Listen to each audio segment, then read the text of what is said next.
Subscribe now and press the bell icon. स्वागत है आपका। मैं हूं आपका अपना संदीप वर्मा।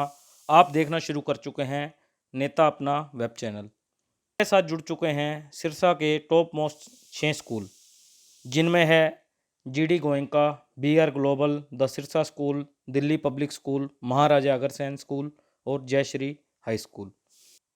जिस मुद्दे पर आज हम बात करेंगे वो है स्कूल की फ़ीस को लेकर और किताबों को लेकर। तो चलिए दोस्तों, आपको रूबरू करवाते हैं स्कूल के संचालन से और एडमिनिस्ट्रेशन से। देखिए, इसमें जहाँ तक शिक्षा विभाग के द्वारा हरियाणा सरकार का दिशा निर्देश है कि जब तक लॉकडाउन का ये अंतराल चल रहा है, कोई भी स्कूल केवल बच्चे से मासिक ट्यूशन फीस ही ले सकता है। परंतु मैं एक सवाल खड़ा करता हूँ सबसे पहले, ये सोशल मीडिया पर या किसी तरह से लोग जो चर्चा कर रहे हैं कि स्कूलों की फ़ीस माफ़ की जाए, सबसे पहले देखने वाली बात यह है कि अगर हम स्कूलों की बात करते हैं, हर स्तर के स्कूल अवेलेबल हैं। अगर आप किसी ब्रांडेड शोरूम पे जाते हैं, ब्रांडेड कपड़ा खरीदते हैं, तो फिर सामान्य शोरूम की बात मत कीजिए।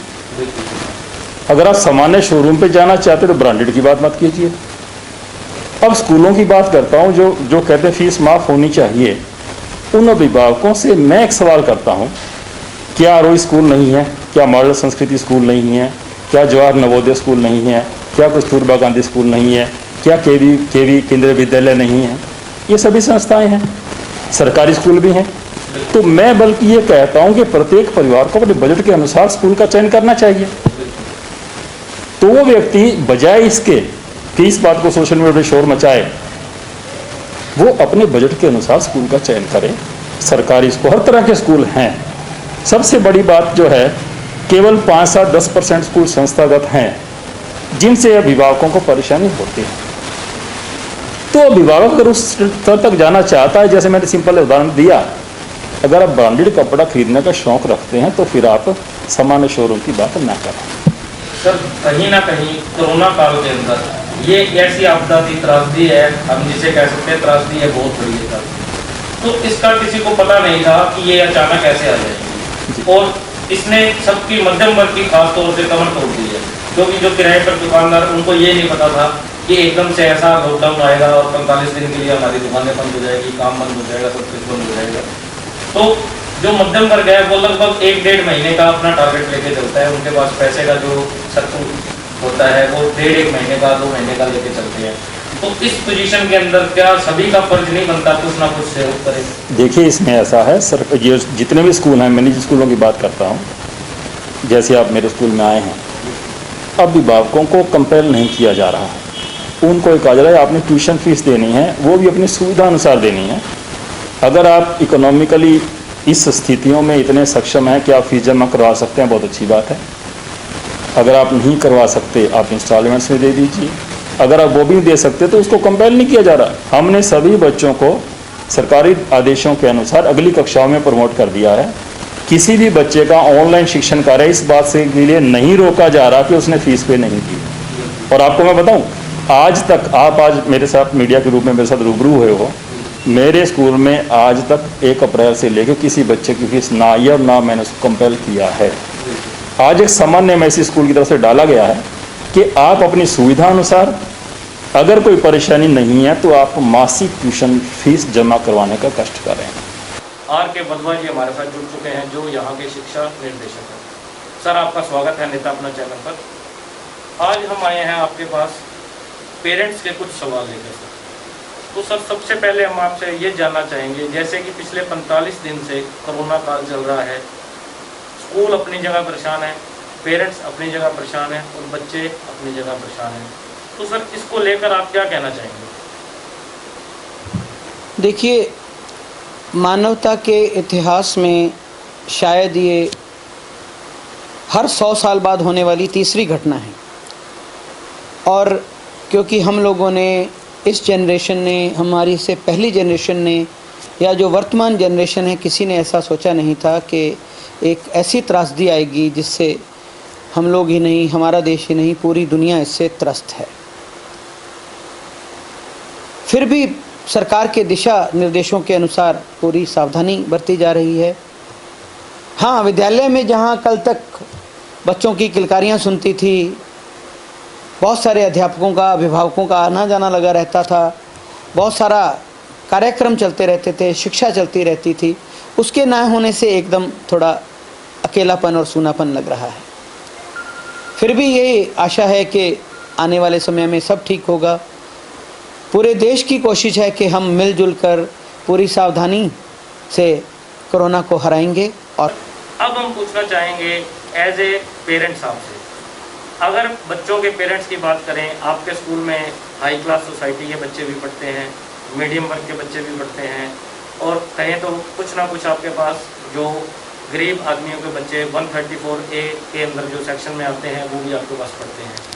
तो सर, उनको जो दिक्कतों का सामना करना पड़ रहा है, आज वो रोटी से भी तंग है, कई बच्चों के जो पेरेंट्स हैं उनके काम धंधे बंद हो चुके हैं। देखो, मैं ये कहना चाहूँगी कि सरकार की गाइडलाइंस के ऊपर देखिए, हम लोगों ने जिला और जो राज्य सरकार के दिशा निर्देश के अनुसार अभिभावकों से ये गुजारिश की है कि सिर्फ मासिक स्तर पर, मासिक तौर पर वो स्कूल की जो शुल्क है वो अदा करते रहें, ताकि देखिए इतने बड़े स्कूल चलाने के लिए बहुत से खर्चे होते हैं, बहुत सारे अलग अलग तरह के कर्मचारी हैं, बहुत सारे सरकार के टैक्स हैं, किस्तें हैं, उनका भी भुगतान करना है।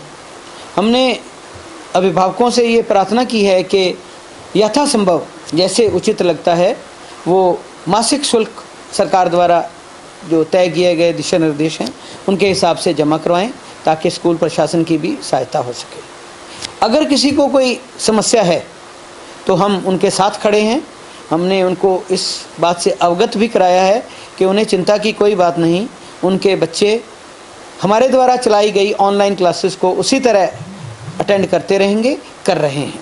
हमारा सहयोग हमेशा ऐसे लोगों के साथ है। जी, मैं आपको बता दूं, दिल्ली पब्लिक स्कूल सिरसा किसी भी तरह का एनुअल चार्ज नहीं लेता है। एक्टिविटीज़ के चार्ज, बस के चार्ज सरकार के दिशा निर्देश के अनुसार स्थगित कर दिए गए हैं। जब भी सरकार जो भी आदेश देगी उसकी पालना की जाएगी। जैसे क्योंकि जो कोरोना है इसका एक ही इलाज है कि हम कैसे बचाव कर सकते हैं, क्योंकि इसके लिए अभी तक कोई वैक्सीनेशन नहीं है, कोई और सोर्सेज नहीं है। तो जैसे जैसे हम अपने आप को अलग करेंगे इसको, वही सबसे तो मैं सभी बच्चों से और बच्चों के पेरेंट्स से और आम नागरिक से यही कहूँगा कि स्टे होम स्टे सेफ। और फिर जो ये कोरोना के बारे में जो डिस्कस कर रहे हैं कि आज के टाइम में ये बहुत मेजर क्राइसिस है और इससे हर एक आदमी सफ़र कर रहा है, पेरेंट्स भी सफ़र कर रहे हैं, स्कूल भी सफ़र कर रहे हैं। क्योंकि अब गवर्नमेंट ने कहा कि फ़ीस नहीं लेनी, पहले ये कहा था फ़ीस नहीं लेनी, तो हम गवर्नमेंट ने कहा कि इतना स्टाफ है हमारे पास और जो हमारा टीचिंग स्टाफ है वो तो दिन रात जो है ऑनलाइन स्टडी करवा रहा है। तो ये लोग जो काम कर रहे हैं, तो मैं सोचता हूँ या हम मैनेजमेंट ये सोचते हैं कि उनको सैलरी तो मिलनी चाहिए। तो हमने सरकार से कहा कि भी हम तो अगर बिल्कुल ही फीस नहीं लेंगे तो कैसे काम चलेगा। इसके अलावा ड्राइवर्स हैं, हेल्पर्स हैं, स्वीपर्स हैं, पीएन्स हैं, वो भी एम्प्लॉई तो हैं, खर्चे तो वो पड़ेंगे पड़े। हम ये तो नहीं कह सकते कि आपको सैलरी नहीं देंगे, तो हम ना तो मानवता के बेस पे, ह्यूमनिटी ग्राउंड पे नहीं कह सकते। फिर गवर्नमेंट अभी कहा है कि आप ट्यूशन फीस ले सकते हो, वो भी पर मंथ। जनरली जो हम फीस लेते थे क्वार्टरली लेते थे, 3-3 मंथ की। तो अभी पेरेंट्स ने फ़ीस देना अभी शुरू किया है। इस अप्रैल मास में कोई फ़ीस नहीं आई, तो हमने अभी ये भी कहा है कि जो नहीं अफोर्ड कर सकता they will give in writing कि हम 1 महीने बाद दे देंगे, 2 महीने बाद दे देंगे, कोई ऐसी बात नहीं है। क्योंकि ये जो कोरोना का जो संकट आया, जो महामारी जो है ये है, तो वो हम सब लोगों के लिए वो है। Not it's only for schools, not it's only for the parents, not for the आम general public, so this is for all of us. तो हमें सब ने इसको मिलकर इससे लड़ना है, ताकि इस महामारी से हम अपने आप को सही ढंग से निकाल पाएँ। तो ऐसा कोई कंपल्शन नहीं है स्कूल की तरफ से कि आपको 2 महीने की फीस जमा करवानी है, अगर 1-1 महीने कर सकते हैं। और उसमें भी कोई वैसे हमारे पास पेरेंट्स कम है कि जो अफोर्ड ना कर सकते हो, बट स्टिल कोई इसमें भी है। तो हम उनसे ये है कि आप लिख के दे दीजिए कि हम 1 महीने के बाद करवाएंगे, 2 महीने बाद करवाएंगे, तो उसमें कोई ऐसी बात नहीं है। इसके अलावा जो वो आप बता रहे थे कि जो 134A में बच्चे आते हैं, तो उनसे हम ट्यूशन फ़ी पहले भी चार्ज नहीं करते थे, बाकी चार्जेस करते थे। तो अब ट्यूशन फ़ी ही चार्ज करनी है और वो हम उनसे नहीं चार्ज करते थे, तो उनसे हम कोई चार्ज नहीं कर रहे। मतलब 134A के अंदर जो बच्चे आपके पास पढ़ रहे हैं उनसे किसी भी तरह का चार्ज नहीं है। नमस्कार सर, आपका स्वागत है। Welcome, thank you.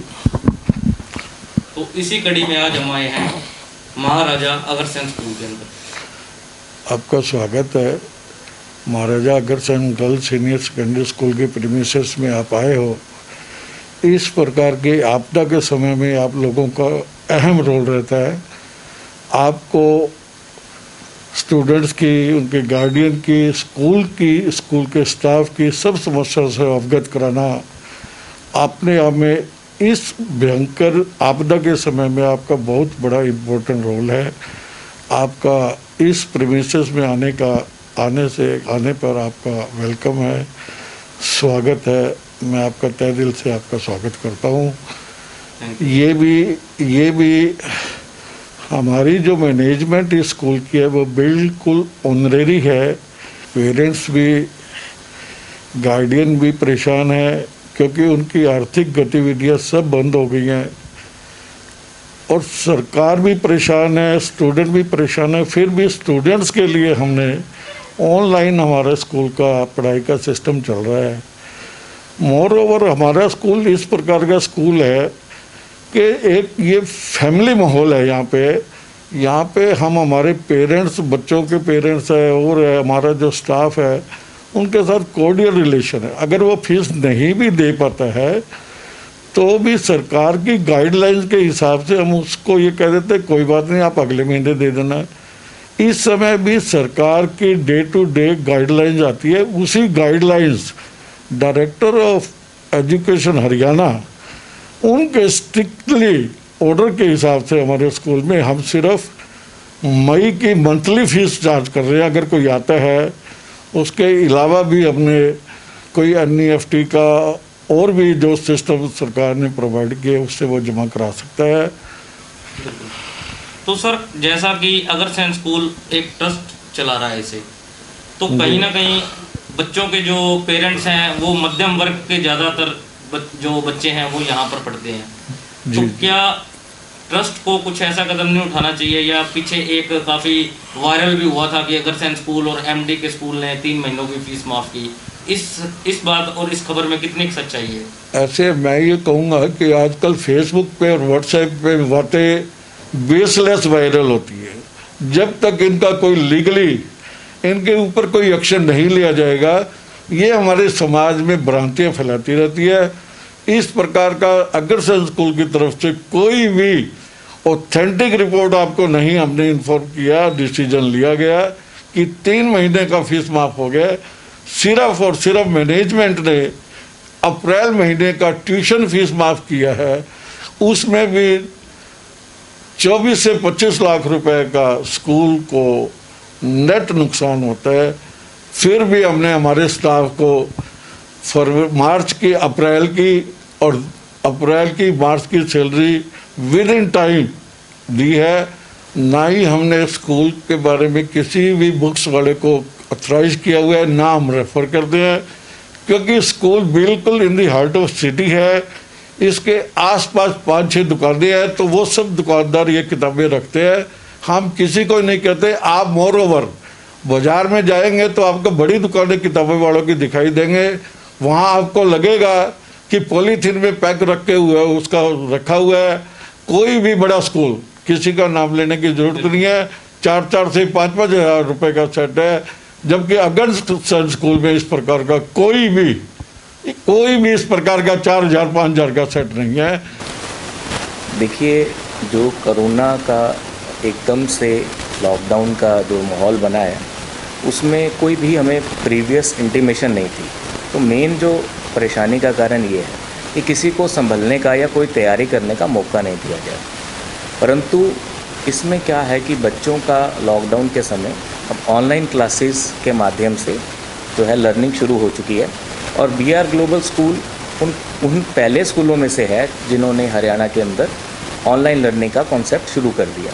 BR global school में लगभग 28 या 29 मार्च से ही ऑनलाइन लर्निंग का जो है कार्यक्रम शुरू कर दिया गया था।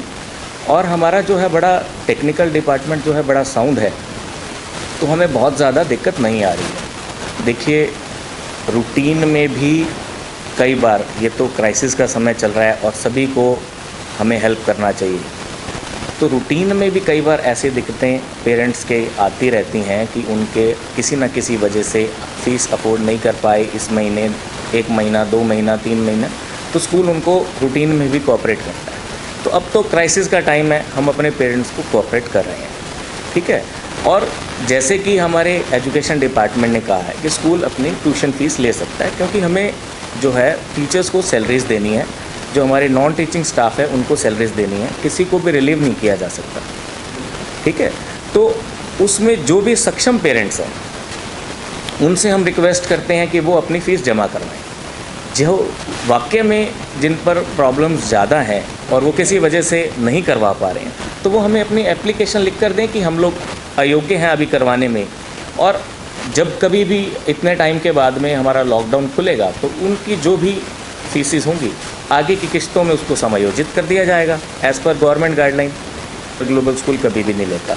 एडमिशन फ़ीस जो है सिर्फ 1 टाइम ली जाती थी जब न्यू एडमिशन होता है, उसके बाद में जब भी क्लास प्रमोट की जाती है तो BR ग्लोबल स्कूल ने तब भी कभी एडमिशन फ़ीस नामक कोई चीज़ नहीं ली है, ठीक है। तो इसीलिए अब तो लेने का सवाल ही नहीं पैदा होता। सर, कहने का मतलब है जो एनुअल चार्जेस, हाँ जी, जो बाकी के जो चार्जेस हैं वो भी गवर्नमेंट ने बोला है कि उसको जो है आप स्थगित किए जाते हैं, ठीक है।